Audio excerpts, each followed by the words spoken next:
အားလုံးပဲမင်္ဂလာပါရှင်ကျမတို့ရဲ့ channel လေးကနေကြိုဆိုလိုက်ပါရရှင်ဒီတစ်ခါမှာတော့ကဘာပေါ်ကလူသိနေတဲ့တူဘာလူနိုင်ငံအကြောင်းကိုမျှဝေပေးသွားခြင်းပါရရှင်ဟုတ်ကဲ့ပါဒီဗီဒီယိုလေးကိုလည်းအဆုံးထိကြည့်စုနားထောင်ပေးရင်းနဲ့ဘုဒ္ဓတာလေးတွေရယူလိုက်ကြရအောင်ပါရှင်တူဘာလူနိုင်ငံဟာဆိုရင်ကျွန်းနိုင်ငံတစ်ခုဖြစ်ပြီးပစိဖိတ်သမုဒ္ဒရာလယ်မှာတည်ရှိလိုနေပါတယ်နယ်နိမိတ်ချင်းထိစပ်နေတဲ့အင်းကြီးနိုင်ငံလည်းမရှိသလိုဘေးမှာလည်းရေရီပဲပတ်ချလည်းဝိုင်းရလေးရှိပါတယ်။နိုင်ငံရဲ့ area ဟာ26စတုရန်ကီလိုမီတာခန့်သာရှိပြီးပြည်လည်ရေမျက်နှာပြင်အထက်2မီတာခန့်သာတည်ရှိပါတယ်။နိုင်ငံရဲ့လူဦးရေဟာဆိုရင်ဖြင့်11,000ကနေ12,000ကျားပဲရှိရမို့ကမ္ဘာပေါ်မှာလူဦးရေအနည်းဆုံးနိုင်ငံတွေကတစ်ခုလည်းဖြစ်ပါတယ်။တူဘာလူနိုင်ငံမှာကျူကိုကျူခက်ပါဝင်ပြီးအများစုမှာတော့တန်တာကြောက်တန်းဝိုင်းပုံစံတွေပဲဖြစ်ပါတယ်။ဖူနဗူဒီဟာဆိုရင်တူဘာလူနိုင်ငံရဲ့မြို့တော်ဖြစ်ပြီးတော့အစိုးရရုံးတွေလေးစိတ်တွေနဲ့စီးပွားရေးလုပ်ငန်းတွေတည်ရှိနေတဲ့နေရာလေးဖြစ်ပါတယ်။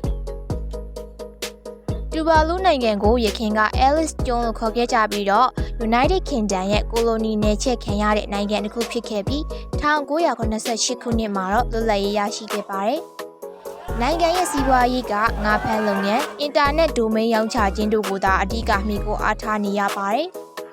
လူဦးရေရဲ့95%ကတူဘာလူလူမျိုးတွေဖြစ်ကြပြီးတော့တူဘာလူရဲ့ဘာသာစကားကိုသာပြောဆိုကြပါတယ်။အများစုကတော့ခရစ်ယာန်ဘာသာကိုကိုးကွယ်ကြပြီးအခြားဘာသာကိုးကွယ်တဲ့သူများလည်းအနည်းငယ်ရှိပါတယ်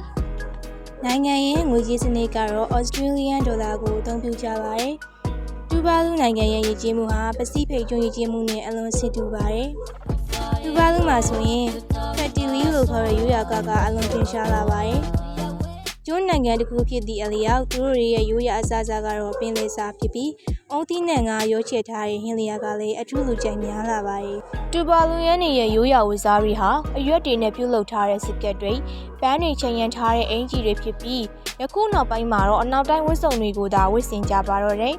။နိုင်ငံဟာသမုဒ္ဒရာအလယ်မှာတည်ရှိခြင်းလူဦးရေနေပါခြင်းခင်မီတိုးတက်မှုနေပါခြင်းဤသောလုပ်ငန်းတွေမရှိခြင်းစားတဲ့အချက်တွေကြောင့်ကမ္ဘာပေါ်ကခရီးသွားအနည်းဆုံးနိုင်ငံတွေကတစ်ခုဖြစ်ပေါ်လို့နေပါတယ်။နှစ်စီခရီးသွားဦးရေ1000ကနေ3000အထိသာရှိပါတယ်။ကဲဒီလောက်ဆိုရင်တော့တူဘာလူနိုင်ငံအကြောင်းကိုသိတဲ့လောက်တော့သိသွားကြပြီလို့ထင်ပါရဲ့ရှင်။ကျွန်မတို့တင်ဆက်ခဲ့တဲ့အထင်းမှာအမားတွေပါသွားကြရင်လည်းတောင်းမအပ်ပါရဲ့ရှင်။အားလုံးကိုမိကုံးလေးတစ်ခုနဲ့အဆုံးသတ်ခဲ့ခြင်းပါရဲ့နော်။တူဘာလူနိုင်ငံကိုအလက်ပတ်သွားခြင်းကြပါရဲ့လား။